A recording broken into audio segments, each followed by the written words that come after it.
നമസ്കാരം.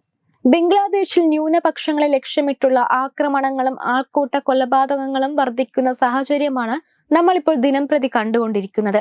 ഹിന്ദു വംശഹത്യയുടെ ബുദ്ധികേന്ദ്രം ഇടക്കാല നേതാവ് മുഹമ്മദ് യൂനുസ് ആണെന്ന് കഴിഞ്ഞ ദിവസം മുൻ പ്രധാനമന്ത്രി ഷെയ്ഖ് ഹസീന ആരോപിച്ചിരുന്നു. മുഹമ്മദ് യൂനുസ് വംശഹത്യ നടത്തിയെന്നും ഹിന്ദുക്കളെയും മറ്റ് ന്യൂനപക്ഷങ്ങളെയും സംരക്ഷിക്കുന്നതിൽ പരാജയപ്പെട്ടുവെന്നും ഷെയ്ഖ് ഹസീന പറയുന്നു. ബംഗ്ലാദേശിലെ സംഭവ വികാസങ്ങൾ ആളിക്കത്തുന്നതിനിടെ ഇപ്പോഴിതാ കണ്ണൂരിൽ ബംഗ്ലാദേശ് മതന്യൂനപക്ഷ ഐക്യദാർഢ്യ സമിതി സംഘടിപ്പിച്ച സമ്മേളനത്തിൽ പ്രജ്ഞാപ്രഭ ദേശീയ സംയോജകൻ ജെ നന്ദകുമാർ പറഞ്ഞ വാക്കുകളാണ് ശ്രദ്ധ നേടുന്നത്. ബംഗ്ലാദേശിലെ ന്യൂനപക്ഷങ്ങൾക്ക് നേരെ ഭരണകൂട പിന്തുണയോടെ ഇസ്ലാമിക മത തീവ്രവാദികൾ നടത്തുന്ന അതിക്രമം ഭാരതത്തിലെ ഹൈന്ദവ സമൂഹത്തിന് നൽകുന്നത് അപകടകരമായ സൂചനയെന്ന് ജെ നന്ദകുമാർ അഭിപ്രായപ്പെട്ടു. ഭാരതത്തിലും കേരളത്തിലും പ്രത്യേകിച്ച് ഉത്തര കേരളത്തിൽ വലിയ അപകടങ്ങളാണ് ഹൈന്ദവ സമൂഹത്തിന് കാത്തിരിക്കുന്നത്. ഇസ്ലാമിക തീവ്രവാദികൾ നടത്തുന്ന ആസൂത്രിത നീക്കങ്ങളെ കരുതിയിരിക്കേണ്ടിയിരിക്കുന്നുവെന്നും അദ്ദേഹം പറയുന്നു.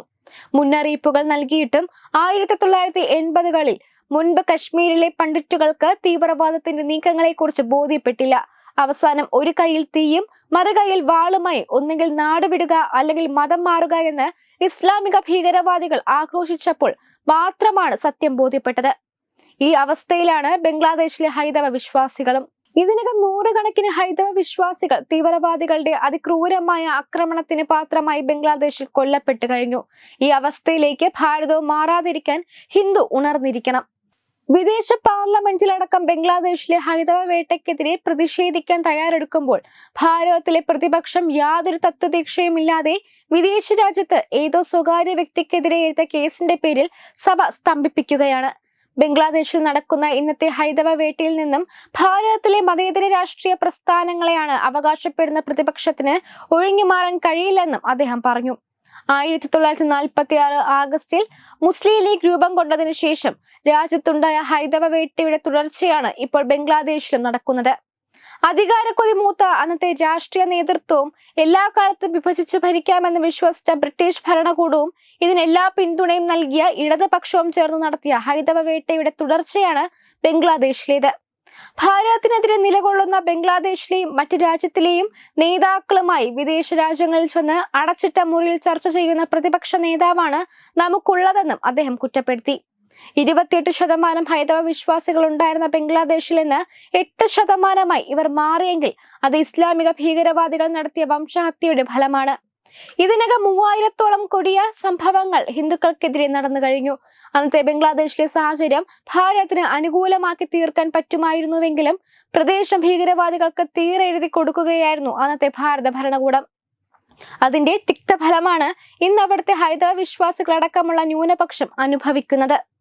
കാലങ്ങളായി ബംഗ്ലാദേശിനെ മതരാഷ്ട്രമാക്കി മാറ്റാനുള്ള തയ്യാറെടുപ്പുകൾ നടക്കുകയാണ്. അതിനുള്ള ഇക്കോസിസ്റ്റം NGO-കളെ ഉപയോഗിച്ച് തയ്യാറാക്കിയെടുത്തിരുന്നു. NED, SAP എന്നീ സംഘടനകൾ ഇത് നടത്തിക്കൊണ്ടിരിക്കുകയായിരുന്നു. വിദ്യാർത്ഥികളിൽ അരാജകത്വം വളർത്തിയും സോഷ്യൽ മീഡിയ വഴിയും പ്രക്ഷോഭങ്ങൾ നടത്തിയും ഇത് യാഥാർത്ഥ്യമാക്കുകയായിരുന്നു. അതിന്റെ ഫലമാണ് ഇപ്പോഴത്തെ അതിക്രമങ്ങൾ. ഇത്തരം പദ്ധതികൾ തീവ്രവാദികൾ ഭാരതത്തിലും നടത്തി വരുന്നുണ്ടെന്നും മുൻകരുതൽ എടുക്കേണ്ടതുണ്ടെന്നും അദ്ദേഹം പറഞ്ഞു. ലോകത്തിലെ എല്ലാ വിഭാഗങ്ങളെയും ഉൾക്കൊള്ളുന്ന മഹത്തായ ദർശനമാണ് ഭാരതത്തിൻ്റെത്. ബംഗ്ലാദേശിലെ അതിക്രമങ്ങൾ ഇല്ലാതാക്കാൻ അടിയന്തരമായി സമാധാന സേനയെ അയക്കാൻ ലോകരാഷ്ട്ര തലവന്മാർ തയ്യാറാവണം. ഒപ്പം ഭാരത ഭരണകൂടവും അടിയന്തര ഇടപെടൽ നടത്തണമെന്നും അദ്ദേഹം ആവശ്യപ്പെട്ടു. Web desk Tatwamayi news. Powered by Jyothis. Realising your dream home. Our ongoing luxury apartments projects are Crown near Karivattam, The Square near UST Global, White Manor near Aattugal Ambalathara, and Evergreens Luxury Villas near Tirumala. Call 90482 55599. Jyothis Building Promoters Private Limited, Thiruvananthapuram.